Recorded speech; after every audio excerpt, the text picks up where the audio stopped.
Hey, there it goes. That's better.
Okay.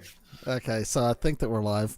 Yeah, Roland, could you put on a headset or something and see if you can hear us over the YouTube? I would do it myself, but I'm afraid sure. to screw up the stream even more than it already is. No, it's fine. It's fine. You can do it. Okay, let's see. Is my stuff on? Is your stuff on? Oh, it's on. It's on like Dr. Okay. I mean, I hear stuff from Zencaster, but right now I don't hear any. Wait, stop going offline, you freak. Okay. Dude, this is escalating very, very quickly. Because you see, there is this tiny little red button on the YouTube live thing, and it keeps going to gray and telling me that it's not live anymore. Well, it's probably because it's having to buffer, so that may not be helpable. But right now, Oh, wait. Wait. Oh, what? Shit. I can hear myself, but we're like super, super silent. Okay. Okay, so let me turn up the volume on OBS. OBS. Okay. All right, I'm just going to push out to the chat room. There's a couple of people already in there, so I'm just going to push out to the chat room. Tell us if we're too loud, because we don't know if we're going to be able to get much quiet. Yeah. Okay. We'll see how this works. Here we go. Hello, folks. Learning.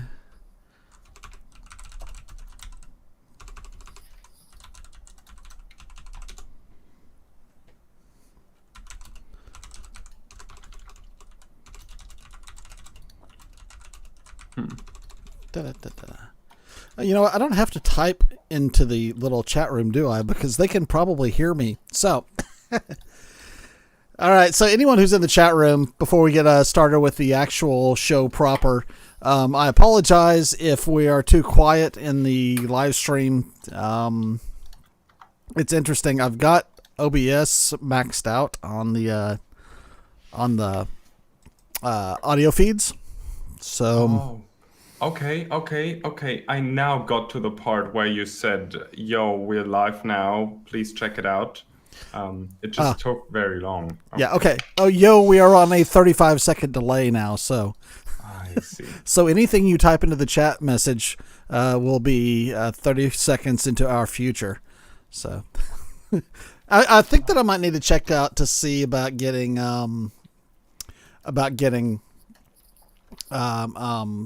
better upstream internet. We'll see how much it's going to cost. I should probably turn Zencaster like recording wise. Okay. Zencaster is now recording. Yeah, okay. Well, let's go ahead and give this a spin and see what happens and see how distracted I am by reading chat. Goodness. Okay. I'm going to now just cover up the thing that tells me the quality of my live stream, because if I have that visible, then I am going to sit there and obsess over it during the entire show, and that just wouldn't work. Okay. So, anything we want to talk about real quick before we actually start the recording process? Definitely archers. Okay. No, sorry. Well, I had talked.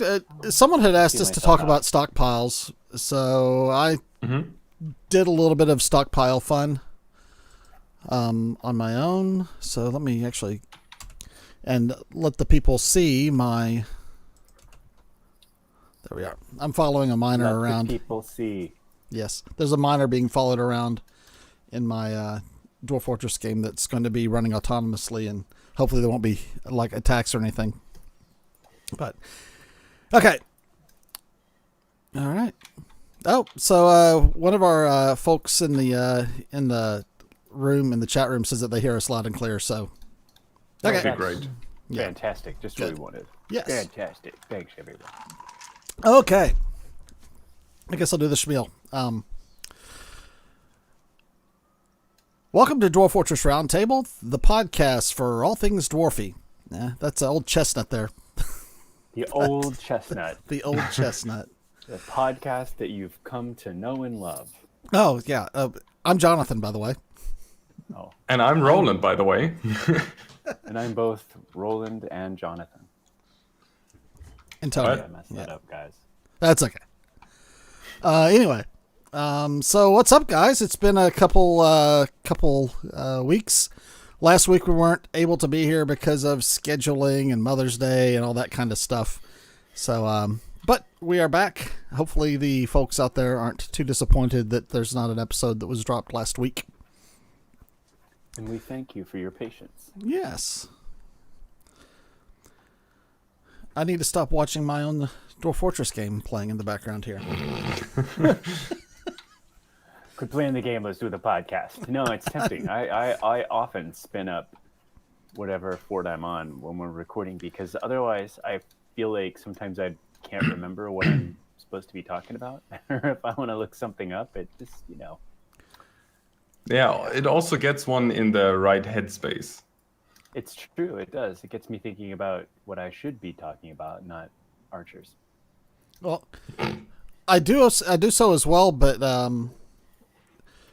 yeah, I'm my ability to think about what my dwarves are doing and think about the content that we're trying to put out on the podcast is quite limited. So I'm going to try to do my best to ignore the Dwarf Fortress that's spinning around. The only reason I've got it up here is so that it won't be just a static display for anyone who's listening in on the live stream. Which this is the first time that we're doing a live stream. You can go to the dfroundtable.com webpage to check out the link to get to the live stream. For the next time, we record every other Sunday. If you are hearing this, the day that you download this, we record on the other Sundays. So we record at 4:00 p.m. UTC. So find a time zone conversion website out there to convert it for your own local time zone. But we do it at 1600 hours or 4 p.m. UTC for the recording time every other Sunday. So yeah, so we got some responses and email from our last couple episodes. I guess we could start by going over here. You find it? Where did I put that? It's in Discord. Oh, I guess I'm going out of order here. It's okay, we'll allow it. Yeah. So did you guys have a chance? Let's go ahead and rewind and I will cut that other crap out. But did you guys have much chance to play over the last couple weeks? Anything exciting happen in your fortresses? I still got the king, so I'm excited. I haven't killed that fortress yet, so that's been pretty exciting. Yeah, I mean, it's still chugging along. I mean, I'm not, being too insane with it, but yeah, they're all still alive. Have you noted any difference between the fortress operation whenever they have royalty there? Not just royalty, but when they have the king there, as opposed to just any other fortress? They're all on their absolute best behavior. Really? Actually, I don't know. I haven't really had any problems with their behaviors. I'm not sure if that's just, residual delight of the stress changes that have been pretty good, or if it's, I'm not sure why. But yeah, everyone's been pretty cool, and I haven't been particularly thoughtful about how I'm managing them all, and everyone seems to be in good spirits, so that's wonderful. And they have really crappy bedrooms, and there's bits of rock laying absolutely everywhere. We haven't sorted that out either. So, is it a fairly healthy fortress? Yeah, so there's 81 of them. Lots of babies, baronesses, got consorts. I've got baroness, consort, baroness, whole bunch of other random people, and the king. And it's really something. It's coming along. I haven't been able to get the king's bedroom up to the royal standards yet, even though I seem to be throwing everything I have at it, and I'm not totally sure how to view like the current value of something. So that's all still works in progress. I think you could go to the. Well, actually, that's a good question. If it's for a meeting area, then you can go to the examine locations to find out what the value of the room is. But I don't know about a bedroom. Which one is it? Is it? Gosh, I can't remember. I mean, personally, is it R, capital R? I think it is. It's capital R. That's what it is. Yeah. It's somewhere. Well, what's the screen called? Like nobility and status. Mm-hmm. That's the same place where you appoint like a bookkeeper and stuff. Right. And it That's tells the you N what key. you need. Yeah. Yeah, that one it does. It just says it needs the opulent. And no, does it say it needs the king wants? The king requires an opulent, or has an opulent throne room, but needs a royal throne room. So, which is better, opulent or royal? Royal. Royal is better. And I think I seem to remember reading that there was a big gap between what was opulent and what was royal. So if I go to a bedroom here and I do the examine thing and let's see here. Capital R, are you talking about capital R that lists out all the rooms in the thing? So that is interesting. Yeah. Which is cool. So I pull capital R up and then I look at it and I see, the mayor has an opulent throne room. That's great. The king, it says throne room and then a small s with brackets, and then it's red, which seems angry, and then I hit enter and I just get a blank screen. So I can't get past anything on that one. So I guess I'm going to say it's probably user error. But, I haven't figured it out yet, so I'm going to stay with it.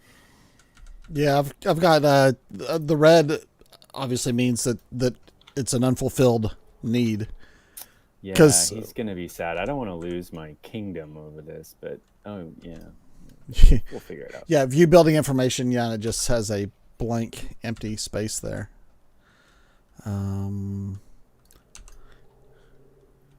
Yeah. Oh well. Yeah, it's tricky. So that's the thing that's happening for me. So hopefully I can figure out how to get them sorted out first, and then we'll be good. Yeah, I'm going to put in my research under for notes for next time. If I can find out where to do that. To see if I can find out how to do that, because I've not run into that before. I've never looked for it, but I've never run into how you actually find the value of the things in a bedroom. Yeah, capital R seems to be pretty cool. Looks like it's the place that it should be. Yeah.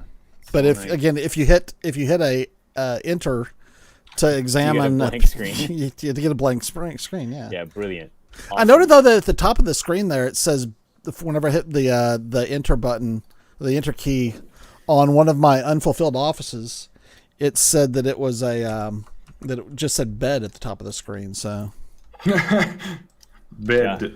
Yeah, just one bed. Just bed. Well, that's all that's really in there.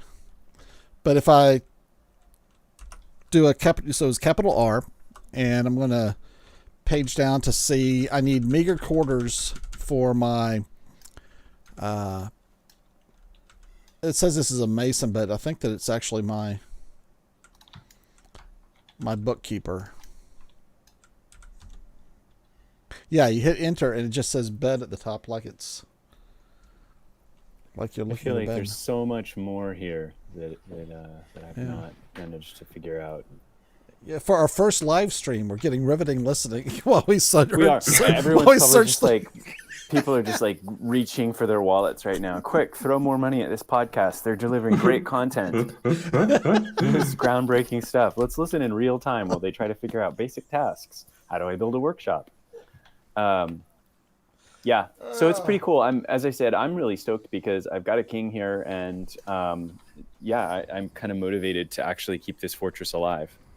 Cool. And And and then people are dying of thirst, and I don't know why, because we've got a well and lots of alcohol. So who knows? It's just a real roller coaster ride, this game, as always, which we know. Nice. Yeah. Did I think that the live stream may have crashed. Oh, well, that's It maybe it's a did? blessing in disguise. I don't know. You tell me. I mean, I'm still looking at stuff, so I'm not sure if it's moving. However, I don't see. something moved. Something moved. Yeah, your FPS are still moving, so I assume. Well, the it's live interesting stream is because still up. I don't have access anymore to the web browser that had the stream on it. So Okay. it's like that Interesting. window of of Edge crashed. Also, by the way, our one viewer. Hi, by the way. Great job that you're here. We're very happy about it. Thank you. Is saying that he just laid down gold floors and a few golden statues and got a royal bedroom. Very awesome. Thank you. That is so cool. I'm going to do that. Okay, That's awesome. Let me go back to soon. YouTube. Oh wait, now I'm just at the part where you say it just says bed on the front. Okay. Okay, Anyway. so I am actually looking at the for our Live first stream. live stream. We're getting riveting listening. While we We are. Apparently, it is Everyone's running just, like, because I'm people are hearing just, like, myself, so I'm reaching going for to their- shut that off. That's fun. Okay. Gold floor. Nice. Yeah. Thank you, listener. Apparently, you don't have to have the YouTube channel open to actually stream, which is that's actually kind of nice to know. All you have to do is have OBS telling you that you're streaming. That's good. Yeah, that is actually very good. That actually may help with the streaming quality. Anyway, Yeah, where were we before? Jeez, Before we got a little derailed here, we were talking about the kings and having a bedroom. All right, yeah. and yeah. and that sort of thing. So yeah. So that's awesome. Yeah. So that's success for me. I'm mission accomplished. I beat the game. That is nice. That is nice. okay. So, we've got some dev updates from the times that we've been away, don't we? We've got some new exciting stuff to talk about there, right? Did I get that right? You may have. Oh, geez, I'm sorry, guys. I feel like I'm really unprepared Cut. this week. Yeah, so do I. For some reason, I was like, I was all like living high on the hog here with the king, and now I'm kind of like, okay, well, there's not that much more to talk about with the king. Yeah. We have a king, yeah. So, okay. So yeah, let's go to the dev notes. I'm going to go ahead and bring that up on the other page here because that will actually keep me from looking at my fortress. I think that maybe I am not able to run a fortress while doing the show. I think that's the problem here. You know what? I'm feeling the same. I'm feeling my powers of, they say people can multitask. No, people can't multitask. No. People can some people can efficiently task swap, but they can't multitask. I don't think Yeah, that is anyone Exactly. live can multitask. Yeah. It's just how efficient you are at that, at task swapping. So let's don't fool ourselves here. So we've got future of a fortress, which is great because that implies there's a future of a fortress. That's cool. So, and we have the report. I'll be honest. I keep, I haven't been reading a lot of the dev notes for stuff lately because I'm just kind of like, let's get the update out there and then I'll figure it out. Almost like, is it spoilers? I don't know. It almost feels like it feels like it could be a little spoilery now. Now I'm kind of like Spoilery. Yeah, Okay. like for the rest of 2021, I just kind of want to, I'm like, I feel like I might maybe loosely check in on some of the patch notes, but I don't want to spoil anything. So I don't know. I don't know if it's so much that I the reports seem to be a different version of the same thing coming up. So, it's in essence working on the next thing and working on the next thing. But since we can't see the list, that doesn't give us much sense of progress. The list of what the next things are. Yeah, Yeah, like yeah. yeah,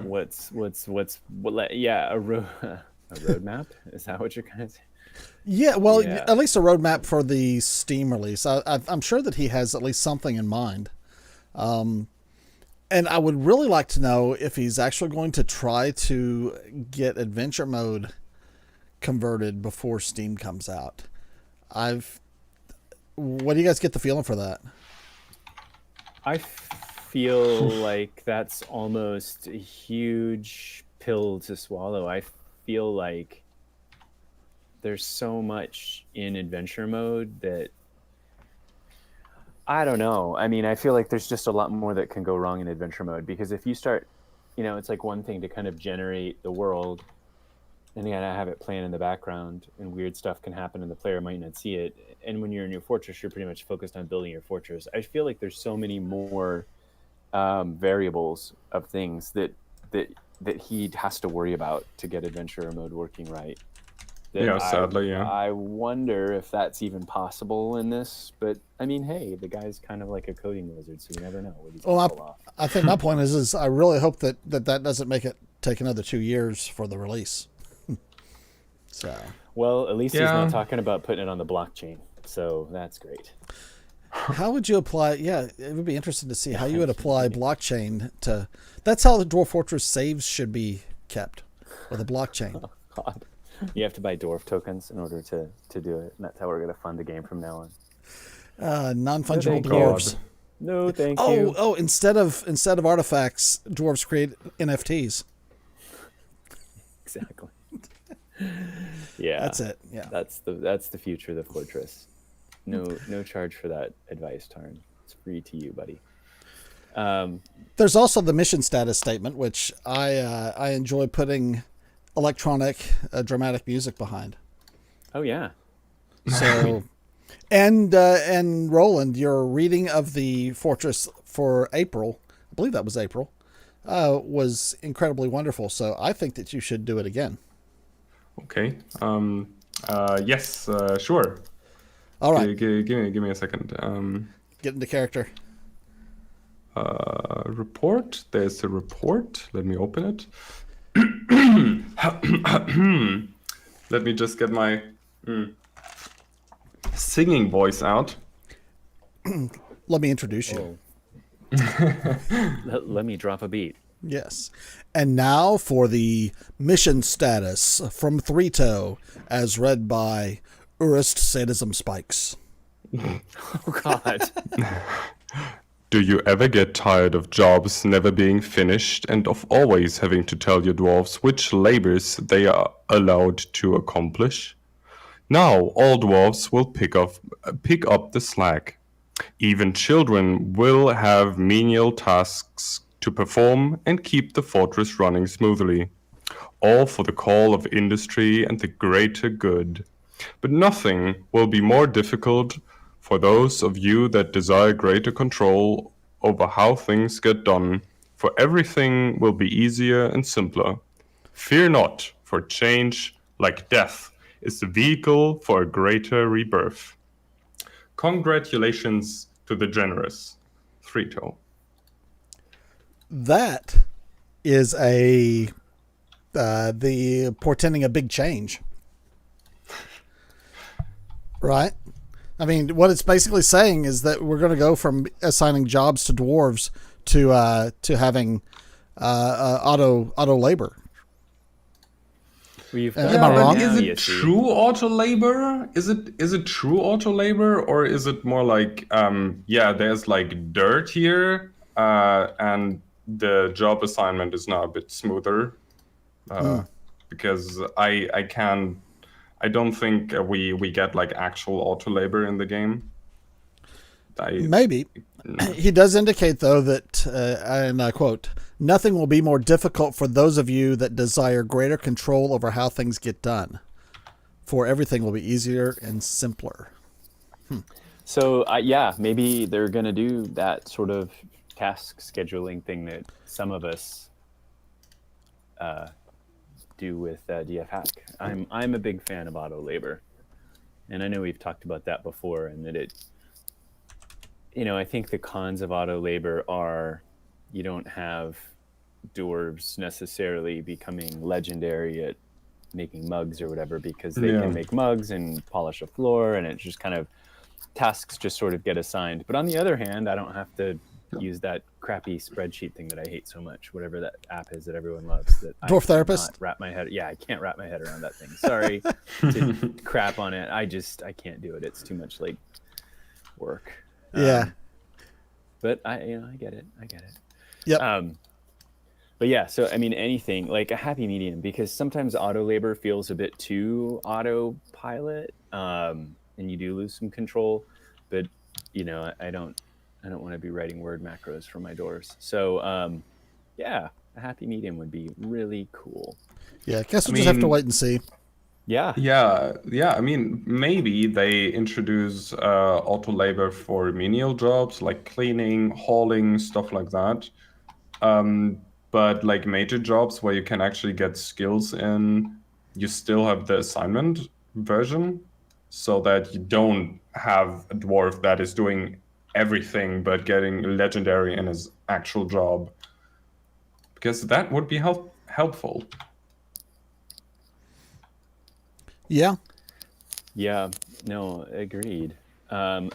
Military is the one that I think is useful, and I think auto labor. What do you mean by that? What do you mean by military? So I think my military dwarves stay in the military and they don't go off and polish the floor. If I commit them to the military, I think they stay with it. They don't join the pools of auto labor.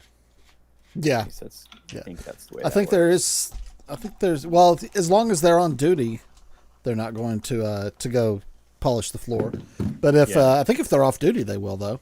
If they're in I one of never the let them periods rest. I work them to death. really, rest. Nah, I don't. They whatever. They're just. You're from the Kim Jong Un school of military training. Like, fellas, if you don't like being in the military, you can just go join another fort.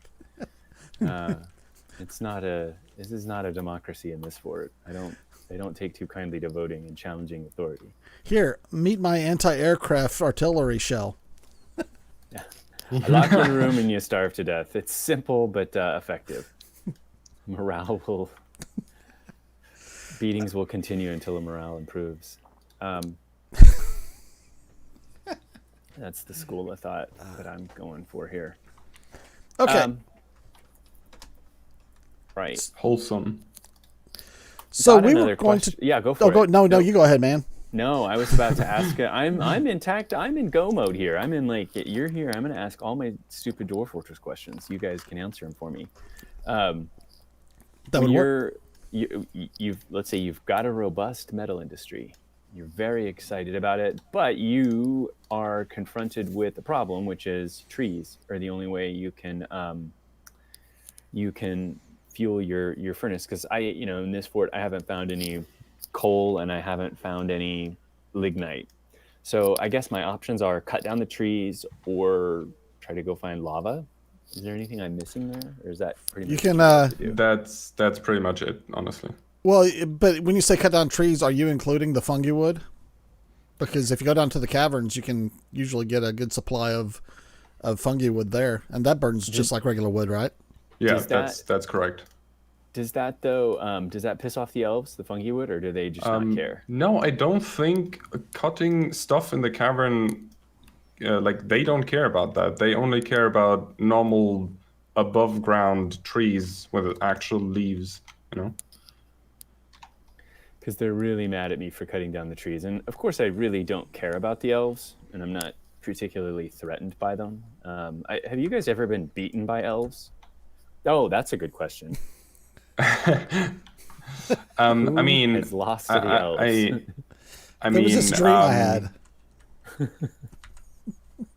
I want to hear from somebody if they've been beat by elves. I tend not to get into conflict with them because it feels a bit unfair. So I just kind of try to placate them and yeah, you guys are the best. But maybe like, what about taking the fight to them?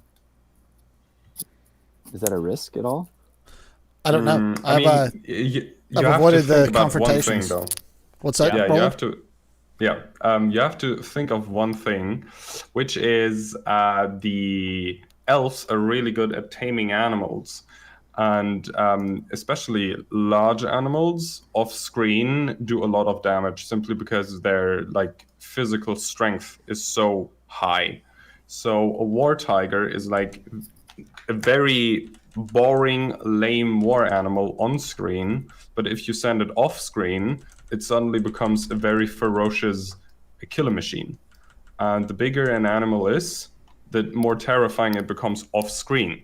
So now the thing is, when your elves have the ability to tame and war train polar bears, for example, then you are going to have a problem when you are sending people to them. But if they come to you and put the polar bears in your actual fortress, where kind of a different way of combat is being made, then they're not an enormous threat like they are off screen. So it really depends on what kind of war animals they use, I noticed. I see. Okay. And when you mean off screen, what do you mean? Like if I'm not actively fighting them, or what do you mean? Off screen just means for me that, for example, you take your military and send them out to ambush somebody's place. Got it. Yep. Then your combat is a tiny bit different, and suddenly like physical strength is being handled differently. Gotcha. That makes sense. Yeah, That's why the elves in World Gen are actually really, really terrifying. Not only because they actually eat corpses, but because they can win fights against dwarves. Yeah, because if you have it on screen, your dwarves usually win because they have armor and they're stronger. They can punch through the elves' armor, but in World Gen, it just works a bit differently. Okay. So I really do need to be somewhat cognizant of these elves, not let hubris get in the way of my decisions. So I'll keep them at arm's length or elves' length. I mean, as long as they come to you, you should be fine. But going after them, I would tell you to get some big animals to war train them and send them off. Like giant polar bears. They're pretty cool. What is you guys take on these beasts of burden? I've only been able to make war dogs. That's the most I've been able to do, and I haven't modded the game or anything. Well, I personally really like war animals. I mean, okay, sure, they have a very limited use. When you have something like a war elephant, you have a problem just keeping that thing alive because it eats so much grass, it will basically clean out the entirety of your map. But other than that, they're pretty great. Like, I had a war elephant once, and I kept it in a pasture, and I had to mod the game so that my what's it called? My grazing coefficient number was higher, so I could actually keep the elephant locked up and didn't have to put him in a pasture that is like 200 blocks. Whoa. Wow. What's grazing coefficient? Is that how much food they eat? It's like how much grass. Okay, how do I explain this? It's like how efficient is the grazing technique. So normally it's only in the. Is it in essence how quickly the animal's going to clear out your grazing pasture? I feel like that Yeah. must be what it is. Yeah. Yeah. It stands in relation to that. So a higher grazing coefficient means that they don't need as like huge pastures Okay. and can be fed by in like smaller pastures instead. Okay. So upping the number is really great when you have like large animals because they will eat your hair off your head in like 2 seconds. So yeah, You do a lot I of that, never though, got right? an elephant. You purchase a Excuse lot me? of animals from the elves. Do you do yes. that? Oh, Yes, that's cool. Yes. That is basically the only reason why I tend to keep somewhat friendly relations with the elves, simply because they have really cool animals, and I can't be mad at them when they just brought me a goddamn grizzly bear, and I'm like, oh yes, oh yes. So I hope that they return next year with a different gender grizzly bears, so I have a breeding pair, which sometimes happens, sometimes it doesn't. But it is always great when you have like exotic animals from somewhere over the world, and you can breed them, and you especially when they are war trainable and fairly large. That's great. Dwarf Fortress After Dark. Well, I've fallen into it again. I feel the need to actually. Are you? I'm actually playing Dwarf So Fortress. have you? So we were talking about some things that we were gonna do with our forts, and one of them was you were gonna try to find a circus, and you were gonna try to mine some adamantine. That's right. So how's that going? Well, actually, this last couple of weeks, we had a user write into to Urist at dfroundtable.com. That's URIST at dfroundtable.com. That's how you contact us if you want to send us an email. But a user asked us to talk about stockpiles and stockpile design and things like that. Yeah. And I know that let's do it. and I know that we've covered that a little bit in the past, but I've never actually figured out how to do it well. So I thought that's what I would work on in our time between episodes. And I did somewhat. So I did get my biggest problem with the stockpiles is I guess twofold. One is that my farmers, whenever I'm trying to grow plump helmets, they can never find the seeds, even though I know dang well that they have seeds available to them. They always cancel the jobs because they can't find seeds for or spawn for planting mushrooms. And my other problem is that for whatever reason, the people who build a lot of stone things, and I do focus for whatever reason on building stone trinkets and stone furniture and all that, because the stone's plentiful. But my people tend to go way far away in getting stone whenever they have a stockpile that's closer to them that they probably should be pulling from. So I went to the Dwarf Fortress Wiki, and Dwarf Fortress Wiki has an excellent article on stockpile design. So one thing that I had never done before is I'd never really attached a workshop to a particular stockpile. And I'm still not sure that I successfully did that. So tell me, I couldn't find anything that says, hey, workshop, pull only from this particular stockpile. But I did find it the other way around, where a stockpile feeds a particular workshop. Uh-huh. If you have a stockpile feeding a workshop, will that stockpile only feed that particular workshop? Let me say that again. I said that wrong. If you attach a stockpile to a workshop, will that workshop only draw from that stockpile? Yes. Okay. Cool. So Interesting. Okay. So you'd have, but then you can't just have the dwarves store certain things in that stockpile. So if you had a stockpile for bars and blocks, and you told the workshop to only take from that stockpile, but they were putting your bars and blocks in a different stockpile, you might get stuck where no one's ever going to be able to make anything because they wouldn't go to the different stockpile where Yep. they have been putting the stuff. Yeah, so you have to be Exactly. I'm so sure it you have gets to be a bit- little careful. Yeah. But you can also have a particular stockpile. I guess you can either have a stockpile take from anywhere or pull from another stockpile. But the main thing that would solve though is my masons going 20 steps away whenever they have a stockpile of stones that are perfectly good 5 steps away. Yeah, that is kind of weird. That's true.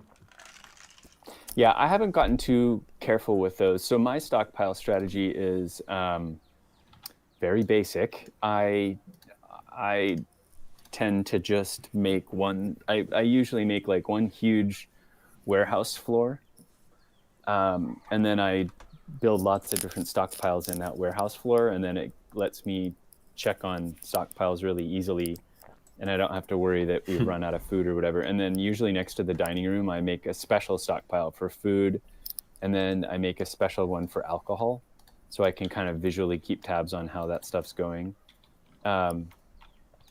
And then that's pretty much as detailed as I get with my stockpiles. I don't do much more than that. If I'm in a panic situation where I'm playing like in an old world and I'm worried that I'm going to get invaded really quickly, I'll make an everything stockpile inside and just have them bring all the wagon stuff in and then wall myself in and then figure the rest out later. That's something I've done too. Well, I certainly do that. That's among the first things that I do because of what I learned on the quick start, the Fortress quick start. But one of the first things I do is create an everything stockpile that has everything except stone and wood, refuse and corpses, I think. But hide your assets. yeah, well, that's it, right? So, and really, you don't have to put everything in it. As long as you know what's on your wagon, then just put a stockpile that it contains everything that's on your wagon. If you don't have, if you don't have furniture on your wagon, then there's no sense in putting including furniture in your general purpose stockpile. When the point of it is to just get your dwarves out of the open. So. Yeah, that is true. That makes sense to me. Yeah. One thing I'm really looking forward to in the Steam version is the a little flexibility around. And I say this because I was digging out a big storerooms thing right now, and when you hit warm stone, and it wants to pause the game, and there's a centering bug, so it'll oftentimes like pause the game and then zoom to the wrong place.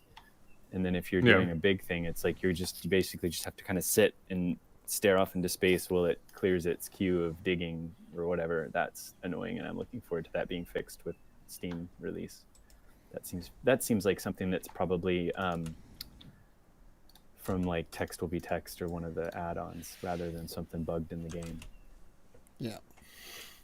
Yeah, when it comes to stockpile design, apparently I overshoot a little bit if I hear you too, but because you see, when you want to make a stockpile, then it like tells you what kind of stockpile you want, like gem, stone, blah, blah, blah. And I tend to do a stockpile for everything at least once somewhere in the fortress, simply so that I have everything like need and okay, not neat and orderly. It's still my fortress, am I right? But at least so I can like look at it and see like, oh, okay, we have a lot of wool, we have a lot of cloth, and maybe I should start my clothing now.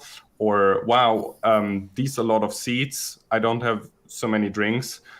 So for example, also I have a weird thing where I put a very small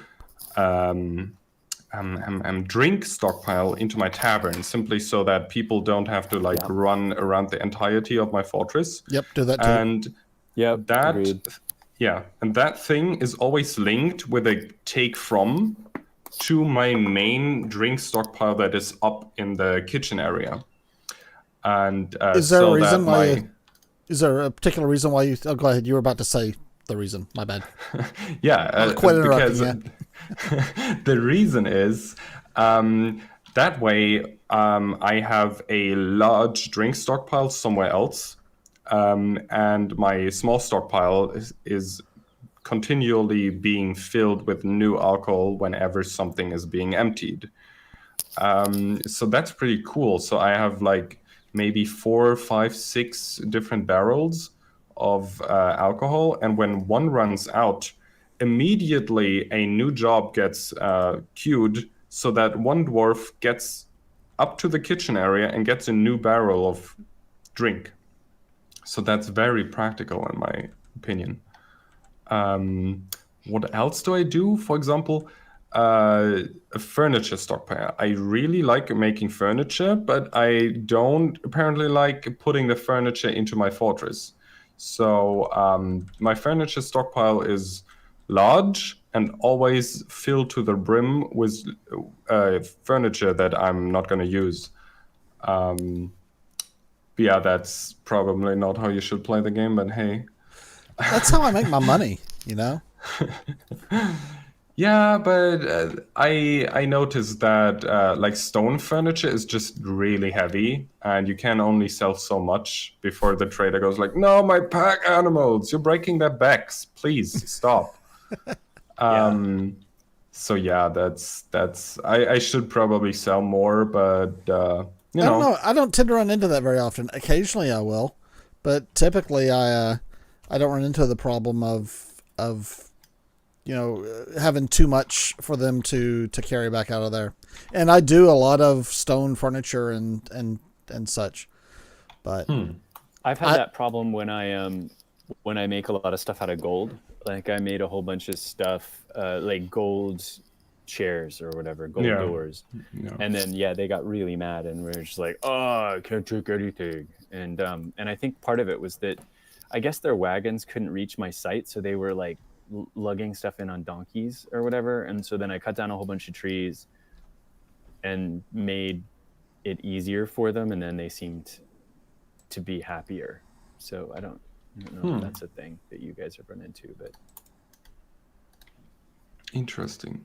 Oh yeah, one thing I started doing as well is, for example, my clothing is my clothing and cloth stockpiles are more elaborate, simply because I tend to have a unfinished cloth, meaning it's just like wool, yarn, and stuff like that. And then I have a processed cloth thing, so that the unprocessed thing takes from everywhere, then only gives to like specific workshops, like maybe 2, maybe 3. And those only give to that one specific other cloth stockpile. And that works fairly well, simply because I can have a dude that is just hauling stuff, while I have a different dude that is just working on it. And that's pretty neat, very practical. I ran into a lot of stockpile issues whenever I was trying to make soap, because I recently had experimentation with making soap and stuff. So I had a lot of problems with supplying the ash and the fat, and I would have both of those things, but it seems like I never quite figured out the timing that you had to set up. I guess if you have a lot of stockpiles that have a lot of lye and a lot of fat already, then you're not going to run into it. But I don't know. It seems like they were making soap faster than I could produce the ingredients to do the soap. Yeah, it's a little flaky, isn't it? Soap's a funny one. Yeah, indeed. Soap's very funny. So my other issue that I have with stockpiles that I'm really trying to fix is the canceling jobs because the farmers can't find seed to do it. So I read about, and it seems to be working, I read about a process by doing a 2 stockpile system where you have a feeder stockpile, and this is I should say that all of these is assuming that you've restricted these particular stockpiles to having seeds only, and you put them, I guess, near your still and near your farms. But you have one stockpile that is a feeder stockpile that takes from anywhere, but does not allow barrels. So you have another stockpile that only takes from the feeder stockpile and does allow barrels. And they say the reason that you do that is because otherwise you can have apparently a lot of situations where dwarves are stupid and they pick up a barrel. Whenever someone eats a plump helmet in the tavern, they will go to the stockpile, grab a barrel, take the barrel to the tavern, put the plump helmet spawn into the barrel, and then return the barrel to the stockpile. I see. That is stupid. Yeah. It is stupid, but it is stupid. the mechanic of it. So when that happens, not just whenever the barrel's gone from the stockpile, but as soon as the order comes for the person to come get the barrel to take to the tavern to put the plump helmet spawn into. They can't put anything in it anymore. Yeah. Right, Yeah. or take it out. see. So those seeds that are in that barrel are unavailable. So a way to prevent that from happening is to do the feeder stockpile that doesn't contain any barrels and have that take from anywhere, and then only have your main stockpile take from the feeder see. stockpile.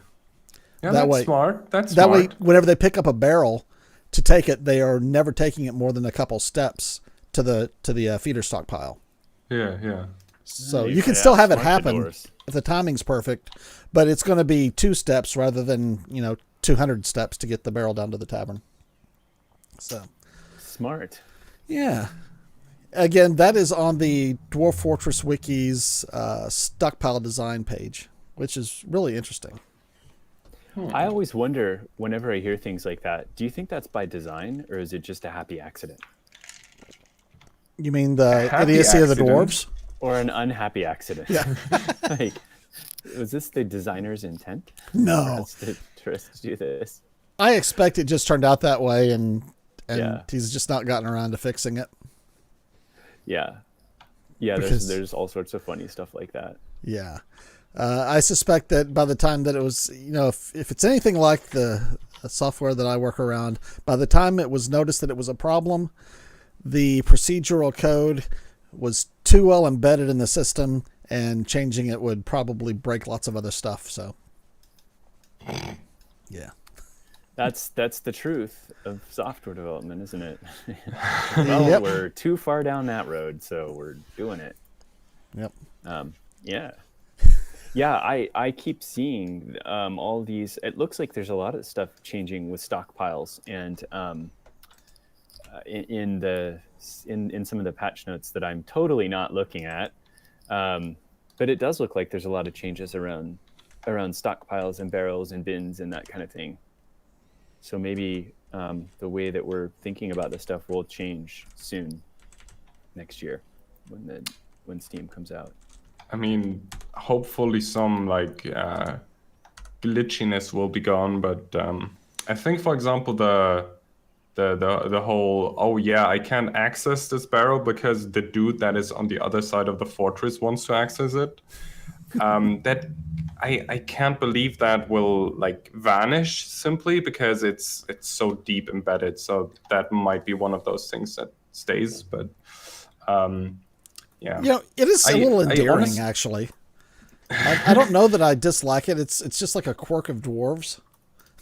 Well, it's workable. It's you can figure it out. You know what I mean? Like that's at least it's not like a game breaker. Yeah. There's Yeah, ways around it. that's true. It's not like the one where they would hop on the children would ride the mother like a horse until she died. That was my favorite game breaker of recent times. You remember Was that? that- That was in that Yeah, was in yeah. 4703 or something like that, where the children would mount the mother until she died. It's hilarious.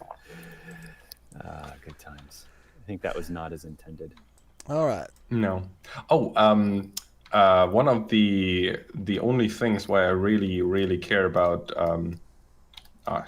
where I care about actually linked stockpiles is just my kitchen. Because I don't know why, but I think I'm obsessed with Dwarf Fortress food.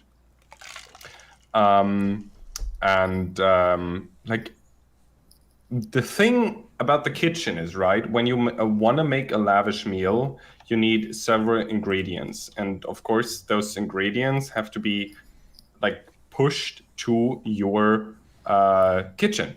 So getting those ingredients to your kitchen is apparently really hard for your dwarves. Oh, Yes, because what they really like to do, instead of just, taking like 3 different things, is just taking a full barrel of stuff and then making like cat tallow roast that is just cat tallow, like 4 times tallow over. roast. Right. That's great, but I don't like it. So what you want to do is you want a kitchen that is just taking from a stockpile where you don't allow barrels in, and the stockpile is just Oh, dude, that's brilliant. Yeah. 4 or 5 blocks wide, so you only have like 4 or 5 items in it, and there's always going to be a they- variety. Yeah. Yes, exactly. So, and it is very unusual that you actually have like 4 of the same item in there. I most often see just 4 different items, and then they take those 4 different items and put it into the kitchen. The only downside is I feel like it is taking way longer to actually produce a lavish meal, simply because somebody has to push like the 4 ingredients into the stockpile, and only then food can be made. But on the other hand, you actually get like actual food that isn't just like cat tallow 4 times over. So I think it's good. It's I can work with that. Yeah. I just noticed that that on my game, my dwarves are slaughtering flying squirrels. I've got a hunter that's going after the flying squirrels that were on the map that weren't hurting anybody. They'll kill themselves sometimes to do that. They have a strong compulsion to hunt those guys, dude. The flying squirrels in particular, or just they get obsessed about particular animals? No, to hunt? sometimes you get a dwarf and they'll just they'll just be out for whatever. And for like a they'll month. just obsessively kill that thing, even to their own peril. Yeah, that's very funny. Especially if it's something dumb like a porcupine. Yeah, I tracked this porcupine for 3 months. Yeah. I've Good killed job, it, but in doing so, I've drowned myself in the river. The end. All right. It's it's really handy. That I've figured out that I don't have to have the screen up in YouTube to actually broadcast to the stream. That's handy. Okay. That's big stuff. So I wonder if this Nathan is Nate. There's a Nathan. Nathan, are you in the channel? Are you Nate that from The Australia? awesome minecart god. Maybe not. I'm not sure. He didn't. He doesn't say. Lords of the minecart. That guy is amazing. Seriously amazing. Yes. Okay, let's go over the email, the mail and the messaging from our listeners. Yes. If you would like to contact us, you can either go to the website and send in and put a comment on a episode of your choice, or you can go to your mail client, or you can send us. Are you telling people how to send email? I am. So there's a computer, and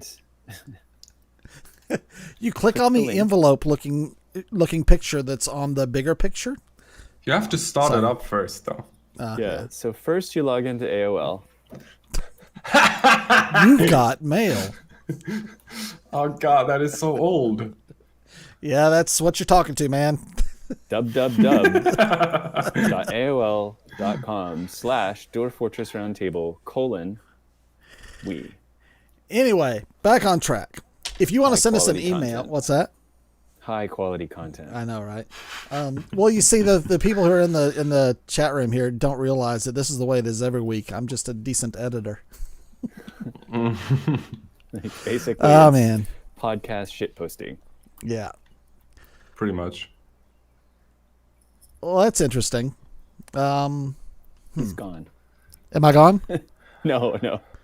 But you're about to go. Our one person in live is left. Oh no, it's like 3 or 4 now. Pretty cool. Awesome. Yeah. That is the coolest thing ever. Like all of them. These are all our supporters. Isn't that great? Some of us, some of us, some of us. No, my point is I'm not sure if I'm. I noted that I've not got a decent, how would you say, waveform in the recording software at times. So I'm wondering how much of this I'm going to have to cut out because you don't hear me on it. But because that's the most important thing is that you hear me, Johan, Jonathan. Okay. No, we're way off track. Way the hell off track. Okay. So Anyway, I was saying. Go for it. Saying. Make say. Do make say. Do we want to go to mail now, or did you have something else to add to No, Stockpiles? go to mail. Let's do. We've got mail. Go to mail. I like. You've got Okay. mail. Jesus Christ. Anyway. How are we still at the mail? How is this podcast still on the air? Why hasn't NBC pulled our license? That is a good question. Yeah. I swear I'm not stoned. It's not even legal in where you live, is it? I think No, it's still Missouri. a crime. Well, It's just it is if you opioids have that are like legal a, there. if you can convince a doctor that you've got a chronic health condition that, yeah, or you pay To them be fair, you $200. guys have the whole opioid and meth thing going for you, Of so course. you don't need it. Okay. If Back you'd like to to send us an business.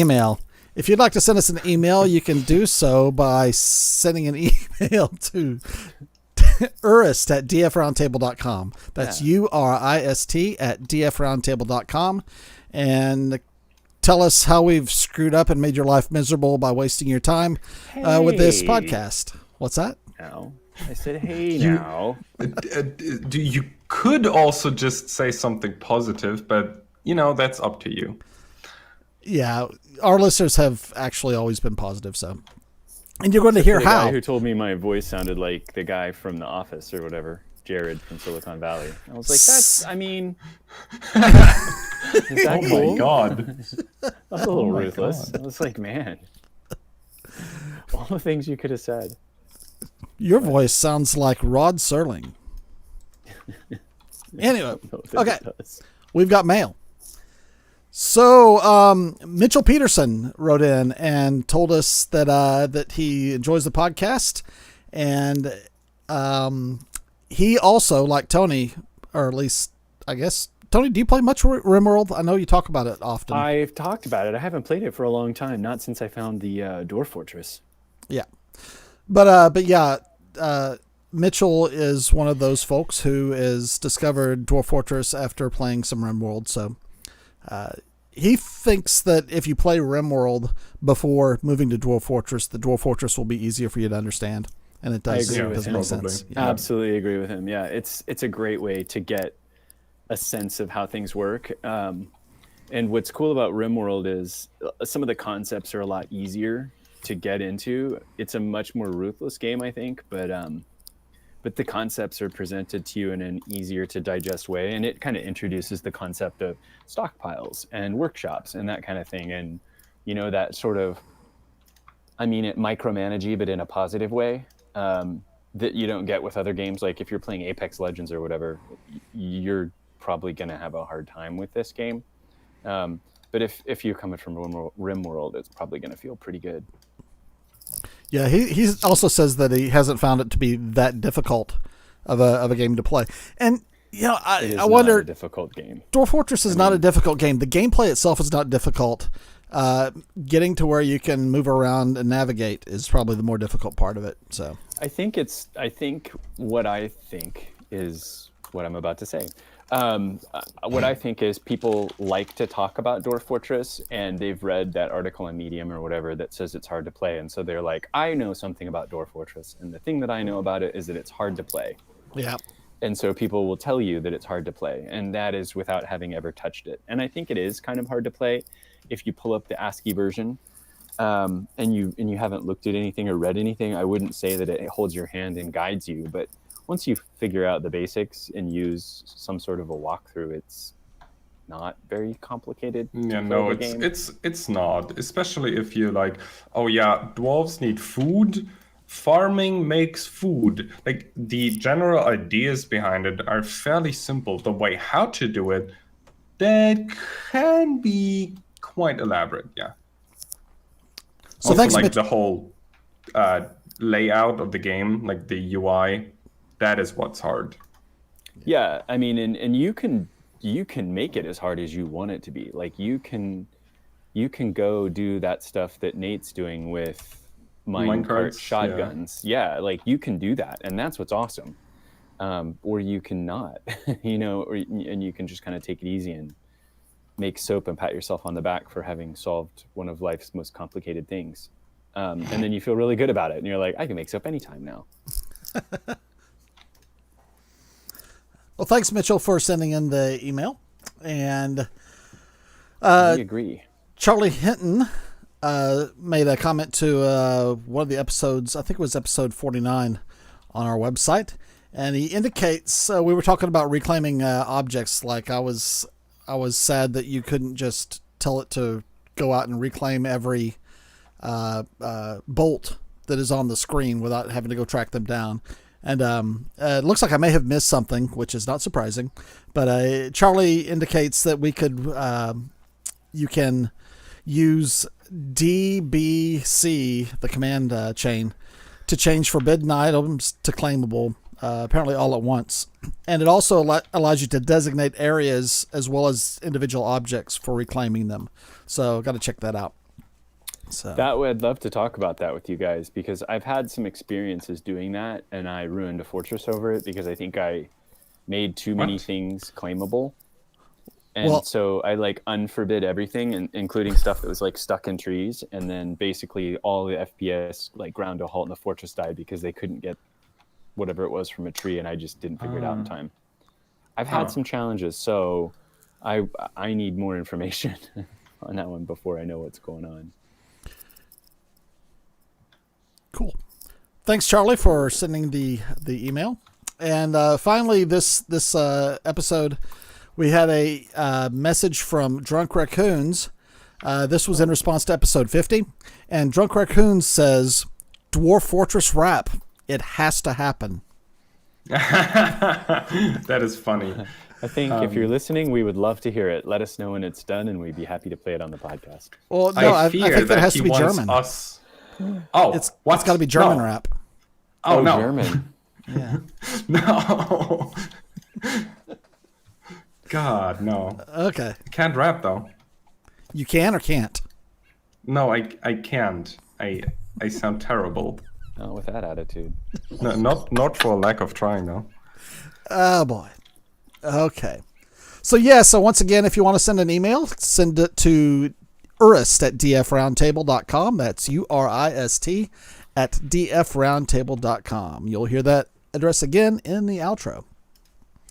Okay, so it has been a little rocky, but I think that we have made it through our first. Nathan says nope, it's not the Nate from Australia who did the minecart shotgun. It is Nathan from Denver. So welcome, Nathan. And we've got room for all Nathans. There's any Nathan is welcome here. Whether you're a Nate, a Nathan, or a Nat, we're a big tent podcast. So come on, come all. So everybody who's in the chat room, thanks for listening. I am going to try to find out what is causing the issues that I've got happening, and try to fix them, because didn't go quite as smoothly as I hoped it would for the first public live stream, but it went and didn't completely fall on its face, so I guess that's a positive. The first anything is always a challenge, so thanks for bearing with us. Yeah. Okay. Have you guys got anything else to add today?